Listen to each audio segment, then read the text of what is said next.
Sooner or later, the heroes lose. Sometimes they come across a foe that's too powerful and they make bad choices, or fate steps in and says, not today, and one by one, the characters that you might have been playing with for years meet their untimely end. But how can we as game masters prepare for this? What can we do when it happens, and where can we take our campaign when all of the characters are dead? Greetings gamers, my name is Santo, and last week I basically TPK'd my party and brought my campaign to an end, and I want to walk you through what happened, how I prepared for it, and how I'm moving forward. Now, my players have been adventuring in the dual cities of Talavar now for a couple of years, and they were playing as members of a mercenary free company. They were on a personal quest for the party wizard to find his missing older brother, and found themselves trapped inside the Parallax engine, this ancient magical device which used to allow for planar travel. But this one was broken, so once they got inside this pocket dimension, they were seemingly trapped, and they soon started to hear about this golden god that ruled this micro realm. The golden god! Eventually, they found the wizard's brother, who was being used by this golden god, a being of pure energy,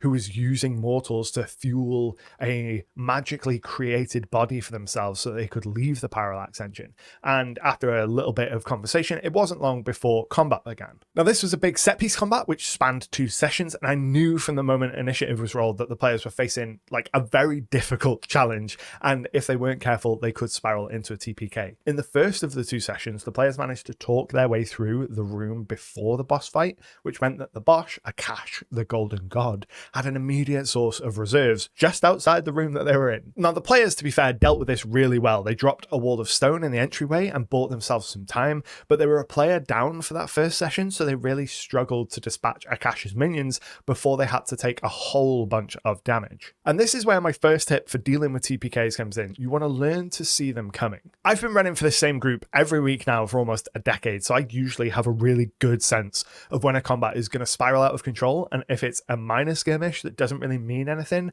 I'll do what I can to help stack things in the player's favor. You know, I might have a monster run away, or I might prompt the players about some things that they could do or items that they have available to them and remind them that they have some stuff. But for big set piece battles, I like to remind them ahead of time that things could get deadly and that they really need to be prepared for that. Now, like I said, I knew from the roll of initiative that the PCs would be up against it in this fight. So between sessions, I spent a fair bit of time planning for a TPK, because there's nothing worse than when you stumble into a TPK and then everyone is just kind of sat there afterwards with this feeling of loss and hopelessness, and everyone is like, well, where do we go from here? And you as the GM are also like, well, where do we go from here? So there's 3 questions that I ask myself when I'm doing this kind of planning. How am I going to handle the character deaths? How will the world change because of their failure? And finally, what does a TPK mean for our campaign in a practical sense? When it comes to how to handle the character's deaths,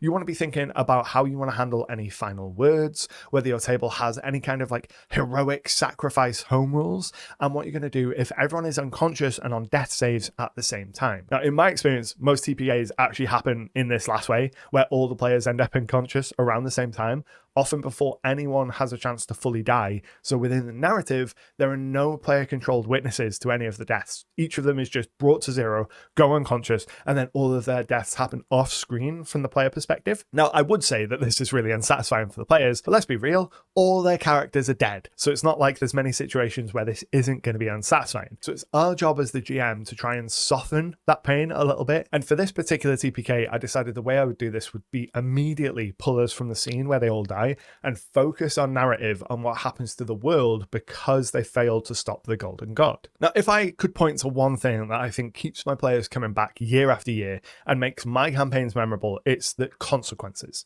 If the players accidentally blow up a country that they're adventuring in, you can be sure that I'm going to update the world map to reflect that. If they unleash an apocalypse, then they're going to get to play through the end of the world and try and save it. And if you want to get more behind the scenes looks at my homebrew world, how I craft this setting, then signing up for a channel membership is the best way to do that. Channel members get early access to regular channel videos, as well as tons of exclusive content, including campaign diaries, lore deep dives from my world, in-depth workshops for things like building monsters, and a whole bunch more. Channel memberships are a huge part of the reason I can keep making videos like this one. They help keep the lights on and the cameras running, so if you're interested, click the join button down below to check it out. Now, my members will have seen the story surrounding this TPK in a lot more detail in the campaign diaries leading up to this, but in between the 2 sessions where I knew a TPK was possible, I spent a good bit of time figuring out what would happen to the world of Ishtar if the players failed and Akash, the Golden God, escaped the parallax engine. During our downtime between sessions, I asked each of the players to make a simple character, just a name, a species, and a few interesting details, and then I used these characters as our point of view for this epilogue. Rather than just tell the players that they were dead and then sit there awkwardly, I immediately zoomed out from the TPK and pivoted to a scene set in a distant future where Akash was God. He was the God, the one and the only. All of his plans had come to fruition, and he'd moved Ishtar, the material world, into a pocket dimension outside the cosmos, separate from the outer planes and the other gods. In this epilogue scene, I described this golden and white utopia from the point of view of the characters I'd asked the players to make, and then they watched as this mysterious figure was going about their day, asking about a pantheon theory, some conspiracy theory in this world that there might once have been multiple gods. This mysterious figure gets dismissed because everyone knows there's only one god, the Golden God, and we follow them as they move through this utopian city before eventually being taken by Akash's followers because they were asking all of the wrong questions. I presented this alternative future to the players as an option for our next campaign. I didn't want us to dwell on the bad feelings of a TPK for too long, and thought that moving along the same narrative thread and into a setting very different to what we've played so far would be quite interesting. But after some back and forth, we ultimately decided not to pursue the Golden God timeline and campaign, and to instead stay in the Jewel Cities region, which I think is a huge compliment to me that they didn't want to just immediately move to a different region of the world. It does mean that some of the work that I did between sessions is like wasted, but I don't think it's really wasted because it allowed me to go into that last session knowing that I was prepared if they did TPK. So that brings us to the last thing to do after a TPK, and that's figuring out where you go from here.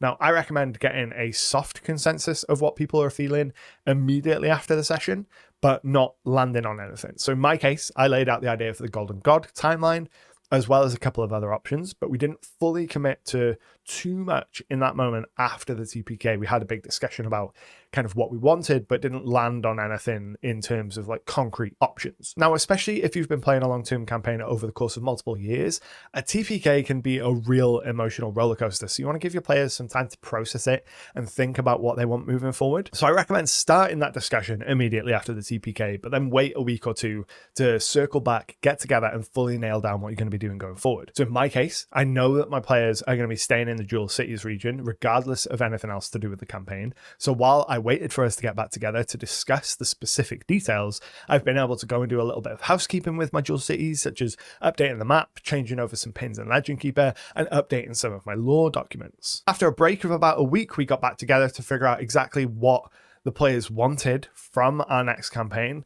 We confirmed that they wanted to stay in the Jewel Cities region. We confirmed roughly the area that they wanted to start in, and we had some discussions about the mechanical elements. So we're going to be switching over to the 2024 version of D&D, given that we are between campaigns now.